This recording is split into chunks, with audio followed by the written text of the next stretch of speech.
regarder cette vidéo et on revient pour continuer. Dans la lutte J'ai contre mal. le peuple, dans la destruction de l'idée de peuple. C'est pour ça qu'on nous appelle les populations, les administrés. Parce que le premier objectif, c'était de se construire dans la destruction de l'idée d'un peuple. Parce que dans le peuple, il y a bonheur collectif, il y a intérêt collectif, il y a lutte pour des choses qui nous sont communes, il y a fonctionner ensemble. Et dans la population, il y a divisé en tribus et en sous-tribus et en tout ceci, d'où l'équilibre régional. Une politique qui avait pour but de diviser et de trouver un équilibre dans la division du peuple. C'est-à-dire que l'équilibre régional est le sacrifice de l'idée de peuple. C'est-à-dire que c'est la doctrine politique qui a été mise en place par le régime de Paul Biya pour détruire l'idée de la construction d'un peuple. Parce que la seule arme contre la dictature, c'est le peuple. Ce n'est pas les partis politiques, ce n'est pas les associations ou les choses comme ça. Et la seule chose que la dictature craint, c'est aussi le peuple. Et du coup, la dictature n'a que pour cible le peuple. Comment l'affaiblir? Comment d'abord faire que l'idée de peuple ne pousse jamais dans un endroit? Parce qu'au Cameroun, l'idée de peuple n'a jamais poussé. Et à Nissé et Kané, quand vous regardez les populations camerounaises, on peut vous dire avec certitude qu'il est mort pour rien. Ma plus grosse peur, ma plus grosse honte. Et comme je ne mens jamais à vous, ce n'est pas à moi que je me lève pour me mentir le matin. Ma plus grosse honte en tant que Camerounais, c'est que je sais, et ça me fait mal, qu'Anissé, il est mort pour rien. Il est mort pour des gens qui ne sont pas un peuple, qui n'arrivent même pas à ressentir le poids de cette douleur. Il parle à Marianne comme s'il parlait à une veuve. Genre, c'était son mari. Et après, je soutiens ta douleur, je comprends ta machin truc. Non, il faut arrêter avec des délires. Pareil. C'est parce qu'on n'est pas encore dans la logique de peuple. Et nous, en tant que combattants de la diaspora, il est important aujourd'hui que nous commençons à réfléchir sur nos besoins et sur nos objectifs. C'est aussi ça la mort d'Anissé Kané nous apprend. Ça nous apprend qu'on a quelque chose d'important à construire au Cameroun. C'est un peuple. Ça nous apprend que les objectifs qu'on se fixe, il n'y a que le peuple qui peut nous permettre d'atteindre ces objectifs-là. Exiger la libération des prisonniers politiques, c'est un objectif qui ne peut être atteint que lorsque c'est le peuple. Sinon, s'il n'y a pas peuple, c'est une exigence fanfaronne. On va partir encore maintenant devant. On exige toujours la libération des prisonniers. Quand j'entends ça, j'ai seulement envie de sortir. Parce que c'est écrit sur tout. Les manifestations, tous les pancartes, tout. On exige toujours. Mais les populations ne savent pas exiger. Ils exigent avec la bouche. C'est ça le problème avec les populations que nous sommes. Quel que soit l'endroit où nous sommes. Nous exigeons avec la bouche. Pourtant, l'exigence, ça se fait par les actes. Quand tu vas aller exiger quelque chose, je vais venir te forcer à faire quelque chose. Que quand tu vas ouvrir ta porte, tu vas me trouver devant chez toi. Donc tu dis, nous exigeons la libération des prisonniers politiques. Nous exigeons le respect des résultats des urnes. Non, tu exiges chez toi que tu es en train d'exiger le respect des résultats des urnes. C'est que ça ne va pas être respecté. Ça, c'est clair. Ça veut dire qu'en fait, tu es comme un monstre qui occupe le vide. C'est-à-dire qu'en fait, tu viens mettre une voix improductive sur quelque chose. Et on a une mission aujourd'hui, c'est de construire ce peuple-là. C'est une mission qui est très difficile. Et je crois que c'est un héritage que nous laisse Anissé et Kané comme un devoir. Parce que c'est sur la base des souffrances. C'est qu'est-ce qu'on fera du nom d'Anissé et Kané? Quelle est la place qu'on donnera à Anissé et Kané dans notre mémoire collective? Quelle est la place qu'on lui donnera dans notre histoire contemporaine d'aujourd'hui, nous, qui va définir si nous sommes prêts à être un peuple ou pas. Parce que Anissé Ekane aujourd'hui, et quelqu'un l'a dit, je ne l'avais pas traduit comme ça, maintenant que je parle, je le traduis, c'est le carrefour. Le carrefour de toutes nos différences dans la construction du peuple. Le 5 août, quand on a éliminé sauvagement la candidature du patron, il s'est passé quelque chose de clair. Je vous l'avais dit aussi, et on s'est dit à nous-mêmes. J'ai dit que le 5 août, Paul Atanganji et le gouvernement de RDPC ont mis à nu la lâcheté du peuple camerounais. Ils ont dévoilé ça à la face du monde. Assassinat de la démocratie. Seul le peuple pouvait se lever pour dire non. Et on aurait dû se lever ce jour-là. On ne s'est pas levé parce qu'on n'était pas un peuple, parce que nous ne sommes pas un peuple. Ça ne nous a pas touchés parce que nous ne sommes pas un peuple.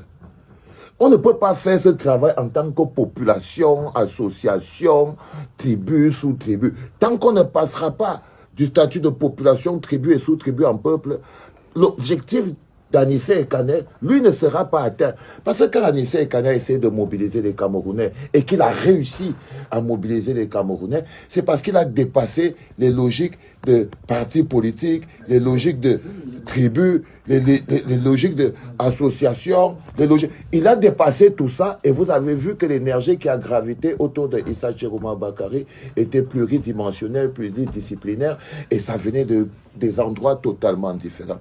Et c'est ça qui a fait peuple. Et la leçon a été claire. Victoire écrasante de Issa Chiroma Bakary. Il n'y a que le peuple.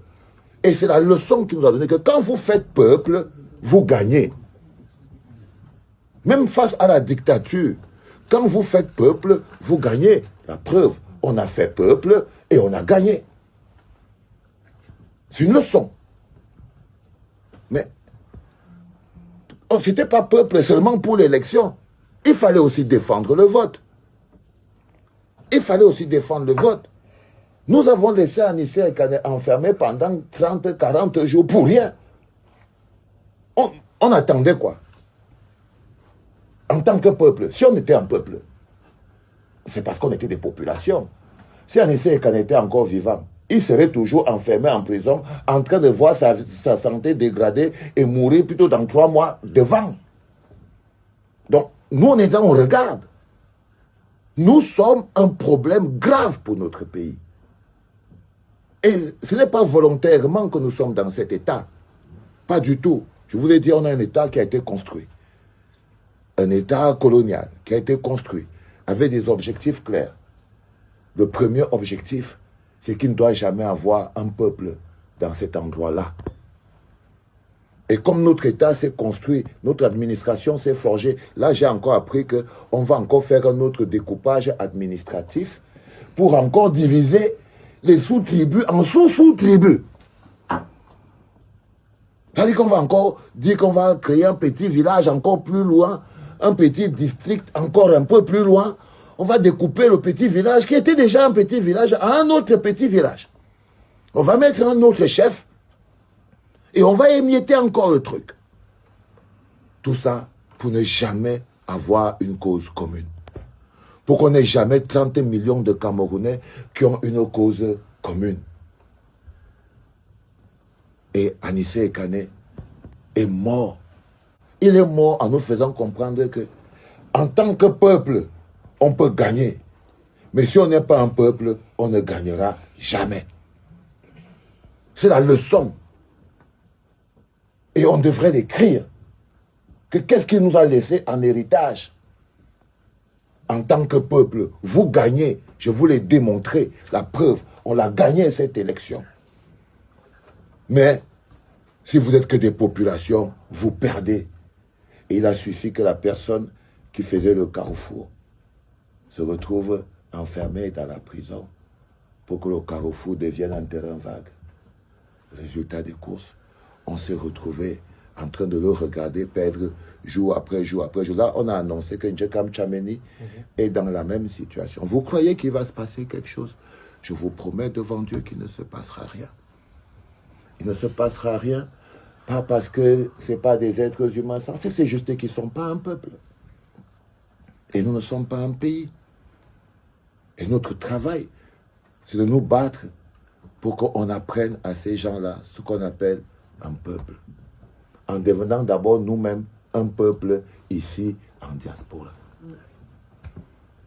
En devenant d'abord nous-mêmes un peuple ici en diaspora.